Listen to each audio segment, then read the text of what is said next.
Hello there, beautiful people. Barney the dinosaur here. And before I continue the sworn sword, I did want to apologize for the first installment of this sworn sword series. I kind of feel like I had a lot of spoken typos, a lot of flubs of the tongue. So I do apologize. As great of a reader as I am, I do have a lisp. I sucked my thumb in my youth, and sometimes I can trip over my words. So I do want to apologize to my listeners, and I hope that you're still able to enjoy my narrations. Enough of my apologizing and butt kissing. I will continue the story now.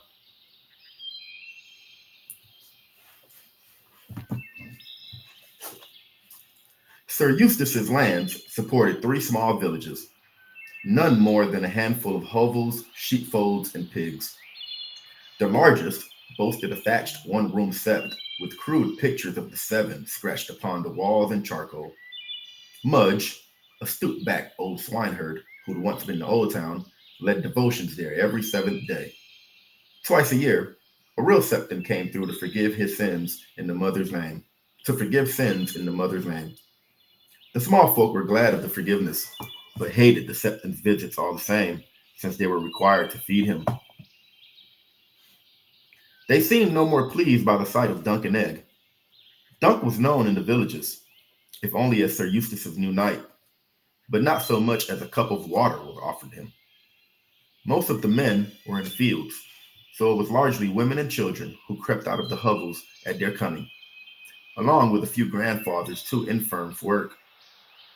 Egg bore the osprey banner, the checky lion, green and gold, rampant upon its field of white. We come from Standfast with Sir Eustace's summons, Dunk told the villagers. Every able-bodied man between the ages of 15 and 50 is commanded to assemble at the tower on the morrow. Is it war? Asked one thin woman, with two children hiding behind her skirts and a babe sucking at her breast. Is the black dragon come again?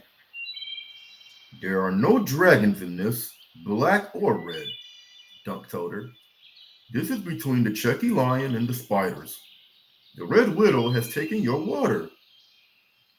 The woman nodded, though she looked askance when Egg took off his hat to fan his face. That boy got no hair. Is he sick? It's shaven, said Egg. He put the hat back on, turned Maester's head, and rode off slowly. The boy is in a prickly mood today, Dunk thought. He had hardly said a word since they set out. Dunk gave Thunder a touch of the spur and soon caught up to the mule. Are you angry that I did not take your part against Sir Bennis yesterday? He asked his sullen squire as they made for the next village. I like the man no more than you, but he is a knight. You should speak to him with courtesy. I'm your squire, not his, the boy said. He's dirty and mean-mouthed, and he pinches me. I hate him. If he had an inkling of who you were, he'd piss himself before he laid a finger on you. He used to pinch me too. Dunk had forgotten that till Egg's words brought it back. Sir Bennis and Sir Arlen had been amongst a party of knights hired by a Dornish merchant to see him safe from Lannisport to the Prince's Pass. Dunk had been no older than Egg, though taller. He would pinch me under the arm so hard he'd leave a bruise. His fingers felt like iron pincers. But I never told Sir Arlen. One of the other knights had vanished near Stony Sept, and it was brooded about that Bennis had gutted him in a quarrel. If he pinches you again, tell me and I'll end it. Till then, it does not cost you much to tend his horse. Someone has to, Egg agreed. Bennis never brushes him. He never cleans his stall. He hasn't even named him. Some knights never name their horses, Dunk told him. That way, when they die in battle, the grief is not so hard to bear. There are always more horses to be had, but it's hard to lose a faithful friend. Or so the old man said. But he never took his own counsel. He named every horse he ever owned. So had Dunk. We'll see how many men turn up at the tower, but whether it's 5 or 50, you'll need to do for them as well. Egg looked indignant. I have to serve the small folk? Not serve, help. We need to turn them into fighters, Egg. If the widow gives us time enough, and if the guards are good, a few will have done some soldiering before, but most will be green as summer grass, more used to holding hoes than spears. Even so, a day may come when our lives depend on them. How old were you when you first took up a sword? I was little, sir. The sword was made of wood. Common boys fight with wood swords too, only theirs are sticks and broken branches. Ed, these men may seem fools to you. They won't know the proper names for bits of armor or the arms of the great houses or which king it was who abolished the lord's right of the first knight. But treat them with respect all the same. You are a squire born of noble blood, but you are still a boy. Most of them will be men grown. A man has his pride, no matter how low-born he may be. You would seem just as lost and stupid in their villages. And if you would doubt that, go hoe a row and go shear a sheep, and tell me the names of all the weeds and wildflowers in Watts Wood. The boy considered that for a moment. I could teach them the arms of the great houses and how Queen Alisande convinced King Jaehaerys to abolish the first knight. And they could teach me which weeds are best for making poisons and whether those green berries are safe to eat. They could, Dunk agreed. But before you get to King Jaehaerys, you best help us teach them how to use a spear. And don't go eating anything that Maester wouldn't.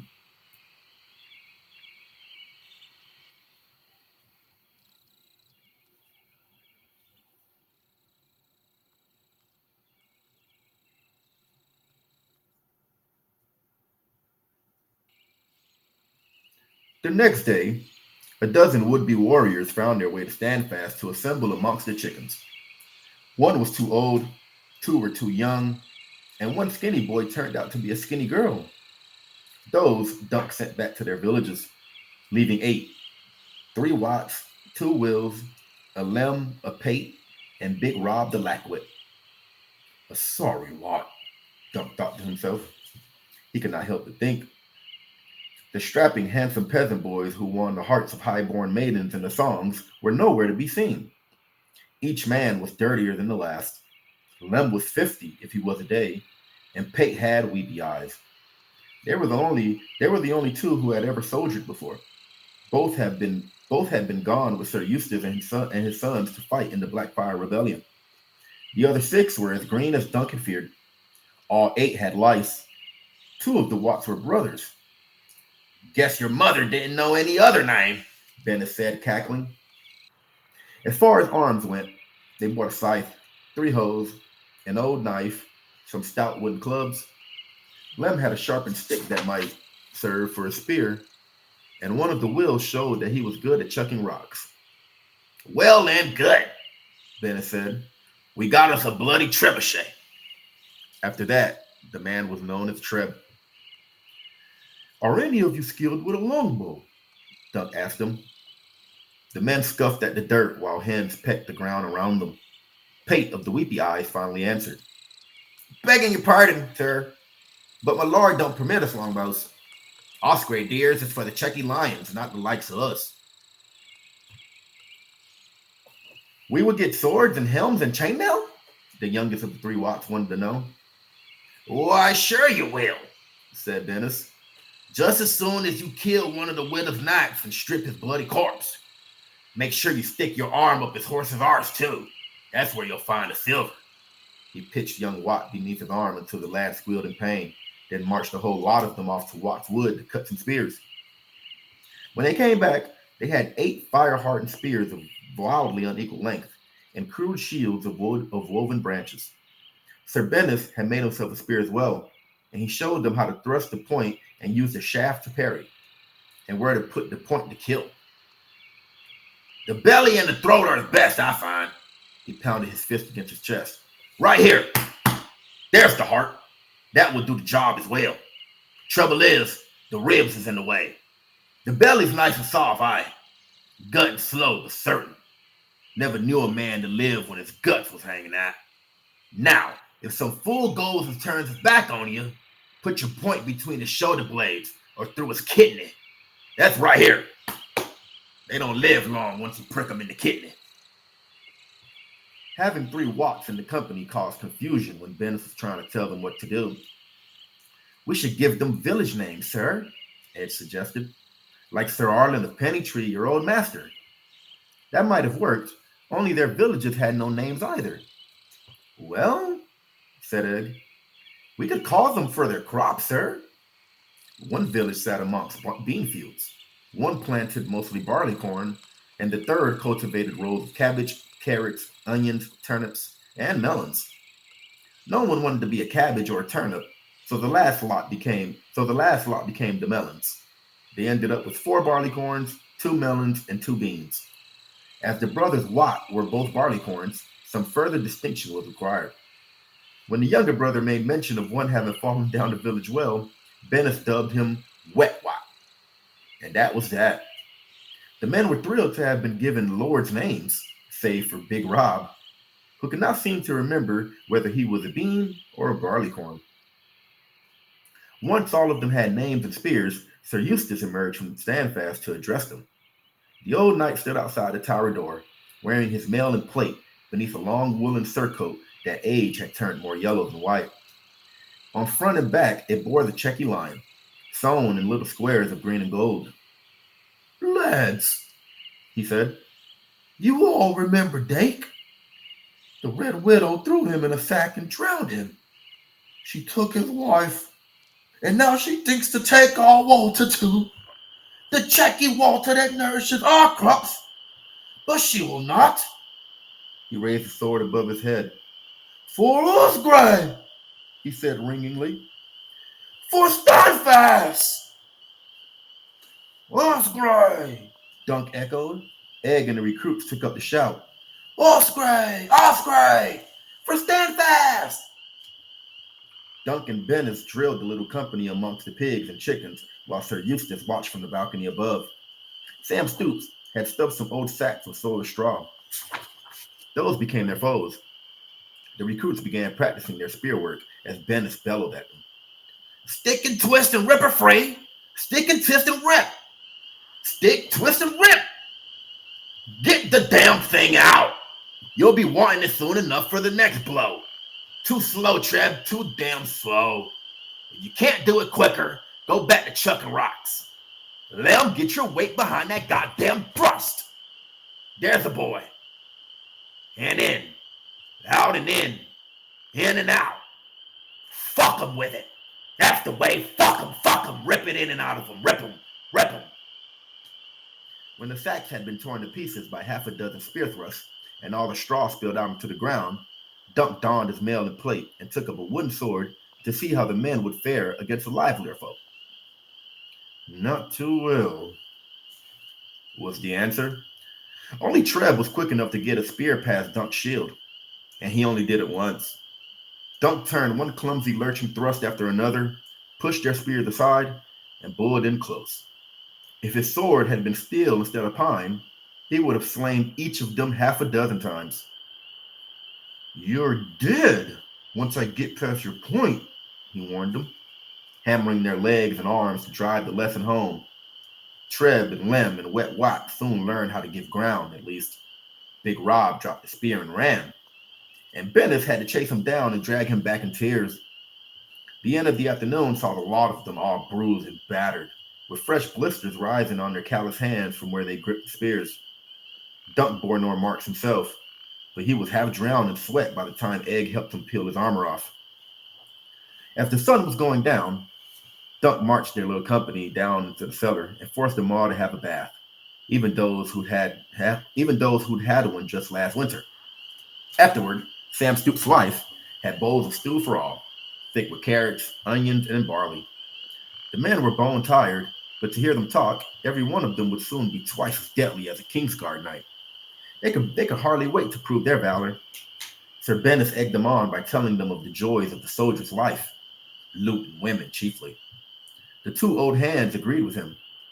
Lem had brought back a knife and a pair of fine boots from the Blackfire Rebellion to hear him tell it. To hear him tell it, the boots were too small for him to wear, but he had them hanging on his wall. And Pate could not say enough about some of the camp followers he'd known following the dragon. Sam Stoops had set them up with 8 straw pallets in the undercroft, so once their bellies were filled, they all went off to sleep. Bennis lingered long enough to give Dunk a look of disgust. Sir Eustace should have fucked a few more peasant wenches when he still had a bit of sap left in them old sad balls of his, he said. If he sold himself a nice crop of bastard boys back then, might be we'd have some soldiers now. They seem no worse than any other peasant, Levy. Dunk marched with a few while squiring for Sir Arlen. Aye, Sir Bennis said. In a fortnight, they might stand their own. Against some of the other lot of peasants. Against some knights, though? He shook his head and spat. We may as well kill them now.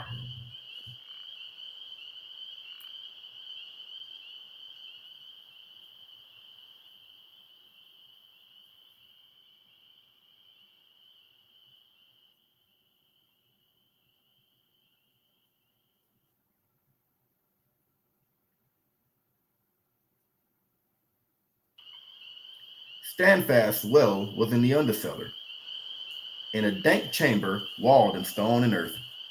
It was there that Sam Stoops' wife soaked and scrubbed and beat the clothes before carrying them up to the roof to dry. The big stone wash tub was also used for baths. Bathing required drawing water from the well bucket by bucket, heating it over the hearth in a big iron kettle, emptying the kettle into the tub, then starting the whole process once again. It took 4 buckets to fill the kettle and 3 kettles to fill the tub. By the time the last kettle was hot, the water from the first had cooled to lukewarm. Sir Bennis had been heard to say that the whole thing was too much bloody bother, which was why he was crawled with lice and fleas and smelled like bad cheese. Dunk, at least, had Egg to help him when he felt in dire need of a good wash, as he did tonight. The lad drew the water in glum silence and hardly spoke as it was heating. Egg, Dunk asked as the last kettle was coming to a boil. Is aught amiss? When Egg made no reply, he said, Help me with the kettle. Together they wrestled it from hearth to tub, taking care not to splash themselves. Sir? The boy asked. What do you think Sir Eustace means to do? Tear down the dam, fight off the widow's men if they try to stop us. He spoke loudly, so as to be heard above the splashing of the bathwater. Steam rose in a white curtain as they poured, bringing a flush to his face. Their shields are woven wood, sir. A lance could punch right through them, or a crossbow bolt. They won't serve. We may find some bits of armor for them when they're ready. That was the best that they could hope for.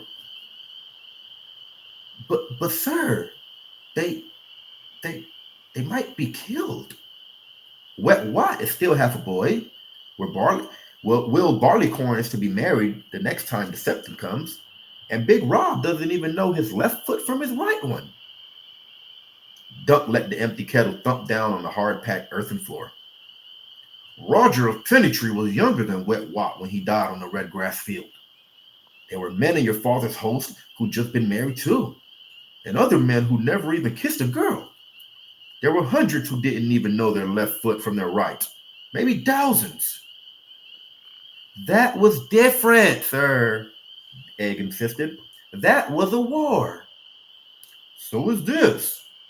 The same thing, only smaller. Smaller and stupider, sir. That's not for you to say, Dunk told him. It's their duty to go to war when Sir Eustace summons them, and to die if need be. Then we shouldn't have named them, sir. It would only make the grief harder for us when they die. He screwed up his face. If we use my boot, no! Dunk stood on one leg to pull his own boot off. Yes, but my father, no! The second boot went the way of the first. We know! Dunk pulled his sweat-stained tunic up over his head and tossed it at Egg. Ask Sam Stoops' wife to wash it for me. I will, sir. But no! I said no, Egg. Do you need a clout in the ear to help you hear better? He unlaced his breeches. Underneath was only him. It was too hot for small clothes. It's good that you're concerned for Watt and Watt and Watt and the rest of them, but the boot is only meant for dire need. How many eyes does Lord Bloodraven have? 1,000 eyes. And one. What did your father tell you when he sent you off to squire for me? To keep my hair shaved or dyed, and tell no man my true name, the boy said with obvious reluctance. Egg had served Dunk for a good year and a half, though some days it seemed like 20. They had climbed the Prince's Pass together and crossed the deep sands of Dorne, both red and white. A pole boat had taken them down to Greensblood into the Planky Town, where they took passage from Old Town on the galleass White Lady. They had slept in stables, inns, and ditches, broken bread with holy brothers, whores, and mummers, and chased down 100 puppet shows. Egg had kept Dunk's horses groomed, his longsword sharp, his mail free of rust. He had been as good as a companion as any man could wish for, and the hedge knight had come to think of him almost as a little brother. He isn't my little brother, though. This egg had been hatched of dragons, not of chickens. Egg might be the hedge knight squire, but Aegon of House Targaryen was the fourth and youngest son of Maekar, Prince of Summerhall, himself the fourth son of the late King Daeron the Good, the second of his name, who sat the Iron Throne for 5 and 20 years until the Great Spring sickness took him off. So far as most of the small folk are concerned, Aegon Targaryen went back to Summerhall with his brother Daeron after the tourney at Ashford Meadow, Dunk reminded the boy. Your father did not want it known that you were wandering the Seven Kingdoms with some hedge knight. So let's hear no more of your boot. A look was all the answer that he got. Egg had big eyes, and somehow his shaven head made them look even larger. In the dimness of the lamplit cellar, they looked black, but in better light, their true color could be seen. Deep and dark and purple. Valyrian eyes, thought Dunk. Dragon eyes. In Westeros, few but the blood of the dragon had eyes that color or hair that shone like beaten gold and strands of silver woven all together. When they'd been pulling down the Greenblood, the orphan girls had made a game of rubbing Egg's shaven head for luck. It made the boy blush redder than a pomegranate. Girls are so stupid, he would say. The next one who touches me is going into the river. Dunk had to tell him, then I'll be touching you. I'll give you such a cloud in the air you'll be hearing bells for a moon's turn. That only goaded the boy to further insolence. Better bells than stupid girls, he insisted, but he never threw anyone in the river. Dunk stepped into the tub and eased himself down until the water covered him up to his chin. It was still scalding hot on top, though cooler farther down. He clenched his teeth to keep from yelping. If he did, the boy would laugh. Egg liked his bath water to be scalding hot. Do you need more water boiled, sir? This will serve. Dunk rubbed his arms and watched the dirt come off in long gray clouds. Fetch me soap. Oh, and a long-handled scrub brush, too. Thinking about Egg's hair had made him remember that his own was filthy. He took a deep breath and slid beneath the water to give it a good soak. When he emerged again, sloshing, Egg was standing beside the tub with the soap and long-handled horsehair brush in hand. You have hairs on your cheek, Dunk observed as he took the soap from him. 2 of them. There, below your ear. Make sure you get them the next time you shave your head. I will, sir. The boy seemed pleased by the discovery. No doubt he thinks a bit of a beard makes him a man, Dunk had thought to himself. The same when he first found some fuzz growing on his upper lip. I tried to shave with my dagger and almost nicked my nose off. Go and get some sleep now, told Egg.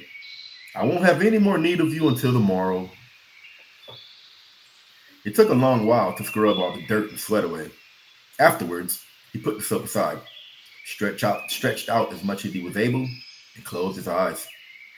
The water had cooled by then. After the savage heat of the day, it was a welcome relief. He soaked till his feet and fingers were all wrinkled up and the water had gone gray and cold, and only then reluctantly climbed out. Though he and Egg had been given thick straw pallets down in the cellar, Dunk preferred to sleep up on a roof. The air was fresher there, and sometimes there was a breeze. It was not as though he need have much fear of rain. The next time it rained on them up there would be the first. Egg was asleep by the time Dunk reached the roof.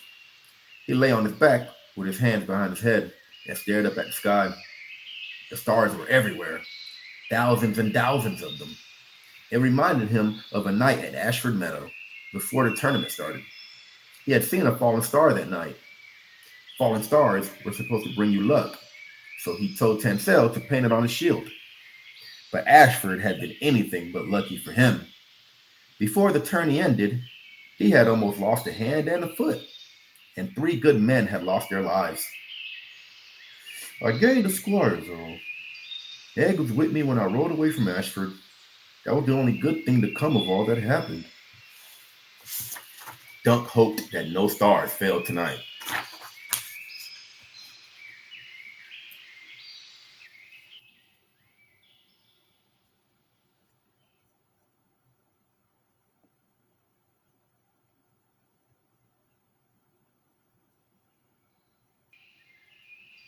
There were red mountains in the distance and white sands beneath his feet. Dunk was digging, plunging a spade into the hot, dry earth and flinging the fine sand back over his shoulder. He was making a hole. A grave, he thought. A grave for hope. A trio of Dornish knights stood watching, making mock of him in quiet voices. Farther off, the merchants waited with their mules and wains and sand sledges. They wanted to be off, but he could not leave until he buried Chestnut.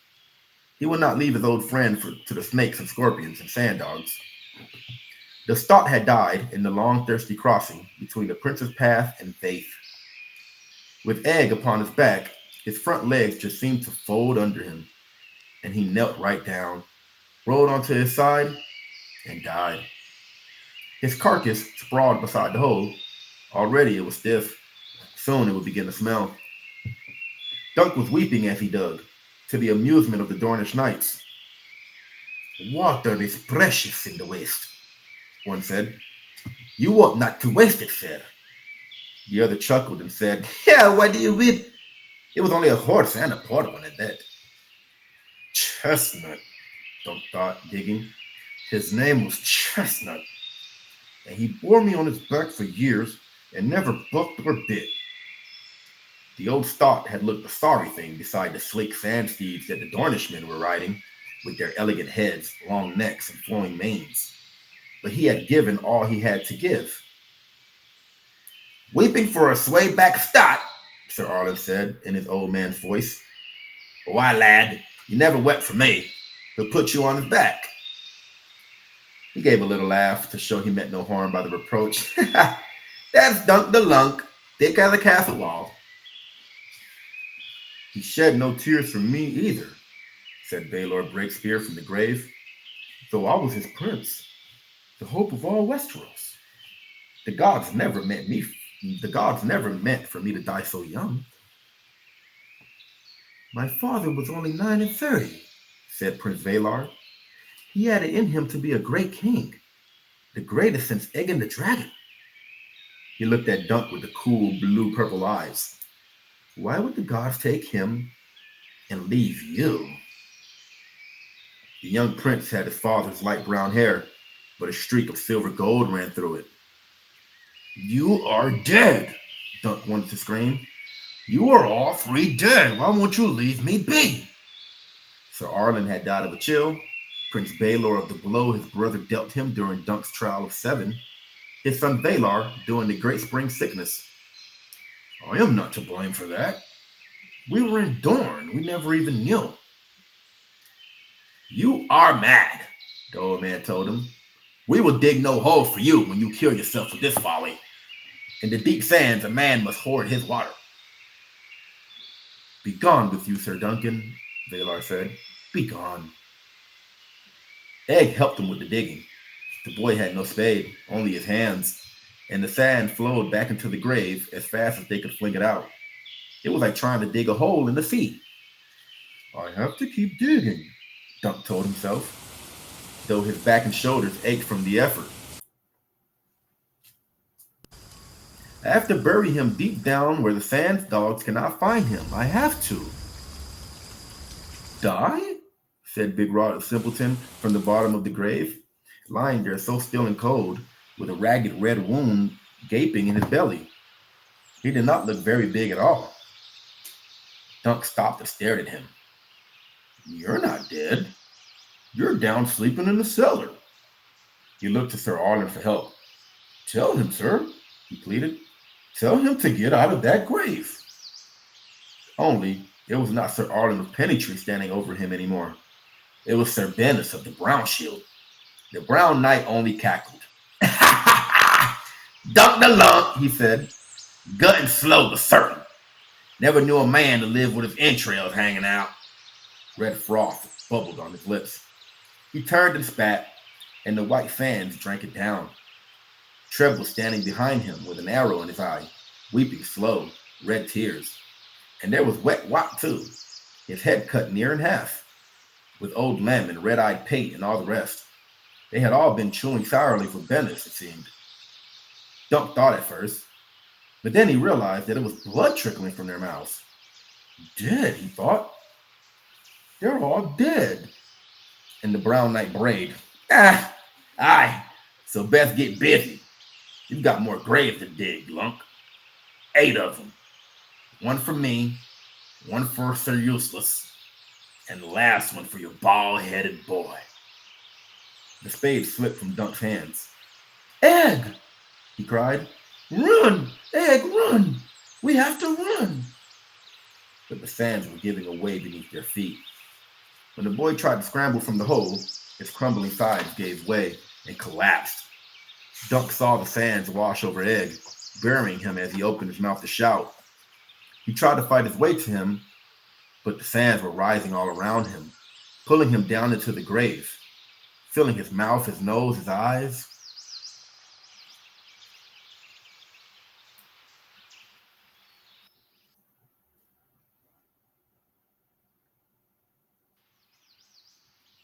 Come the break of day, Sir Bennis set about teaching their recruits to form a shield wall.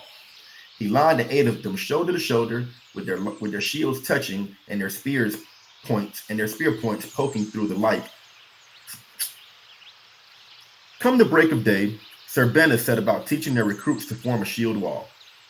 He lined the 8 of them up shoulder to shoulder, with their shields touching and their spear points poking through like long, sharp wooden teeth. Then Dunk and Egg mounted up and charged them. Maester refused to go within 10 feet of the spears and stopped abruptly. But Thunder had been trained for this. The big warhorse pounded straight ahead, gathering speed. Hens ran beneath his legs and flapped away screeching. Their panic must have been contagious. Once more, Big Rob was the first to drop his spear and run, leaving a gap in the middle of the wall. Instead of closing up, stand-fast other warriors joined the flight. Thunder trod upon their discarded shields before Dunk could rein them up. Woven branches cracked and splintered beneath his iron-shod hooves. Sir Bennis rattled off a pungent string of curses as chickens and peasants scattered in all directions. Egg fought manfully to hold his laughter in, but finally lost the battle. Enough of that! Dunk drew Thunder to a halt, unfastened its helm, and tore it off. If they do that in a battle, it will get the whole lot of them killed. And you and me as well, most like. The morning was already hot, and he felt as soiled and sticky as if he had never bathed at all. His head was pounding, and he could not forget the dream he dreamed the night before. It never happened that way, he tried to tell himself. It wasn't like that. Chestnut had died on the long dry ride to Vaith. That part was true. He and Egg rolled double until Egg's brother gave them Maester. The rest of it, though. I never wept. I might have wanted to, but I never wept. He had wanted to bury the horse as well, but the Dornishman would not wait. Sand dogs must eat and feed their pups, one of the Dornish knights told him as he helped Dunk strip the stock of saddle and bridle. His flesh will feed the dogs or feed the tons. In a year, his bones will be scoured clean. This is Dorn, my friend. Remembering, Dunk could not help but wonder who would feed on Wat's flesh, and Wat's, and the other Wat. Maybe there are checky fish down beneath the checky water. He rode Thunder back to the tower and dismounted. Egg, help Sir Brandis round them up and get them back here. He shoved his helm at Egg and strode to the steps. Sir Eustace met him in the dimness of his solar. That was not well done. No, my lord, said Dunk. It will not serve. A sworn sword owes his liege service and obedience. But this was madness. It was their first time. Their fathers and brothers were as bad or worse when they began their training. My sons worked with them before we went to help the king. Every day for a good fortnight, and my sons made soldiers of them. And when the battle came, my lord? Dunk asked. How did they fare then? How many of them came home with you? The old knight looked at him. Lem, he said at last, and Pate, and Dake. Dake foraged for us. He was as fine a forager as I ever knew. We never marched on empty bellies. 3 came back, sir. 3 and me. His mustache quivered. It may take longer than a fortnight. My lord, said Dunk, the woman could be here upon us on the morrow, with all her men.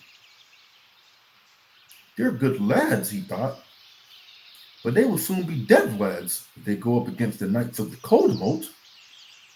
There must be some other way, my lord. Some other way? Sir Eustace ran his fingers lightly across the little lined shield. I will have no justice from Lord Rowan, nor this king. He grasped Dunk by the forearm. It comes to me that in days gone by, when the Green Kings ruled, you could pay a man a blood price if you had slain one of his animals or peasants. A blood price? Dunk was dubious. Some other way, you said. I have some coin laid by. It was only a little claret on the cheek, Sir Ben said. I could pay the man a silver stag and 3 to the woman for the insult. I could and would. If she would take the dam down. The old man frowned. I cannot go to her, however. Not at Cold Moat. A fat black fly buzzed around his head and lighted on his arm. The castle was ours once. Did you know that, Duncan? Did you know that, sir? Aye, my lord. Sam Stoops had told him the same tale. For 1,000 years before the conquest, we were the marshals of the North March. A score of lesser lordlings did us fealty, and 100 landed knights. We had 4 castles then, 4, sir, and watchtowers on the hills to warn us of the coming of our enemies. Cold Moat was the greatest of our seats. Lord Perwyn Osgrey raised it. Perwyn the Proud, they called him in those days. After the field of fire, Highgarden passed from kings to stewards, and the Osgreys dwindled and diminished. 'Twas Sagan's son, King Maegor, who took Cold Moat from us. When Lord Ormond Osgrey spoke out against his suppression of the stars and swords, as the poor fellows and the warrior sons were called. His voice had grown hoarse. There is a checky lion carved in the stone above the gates of Cold Moat. My father showed it to me, he did.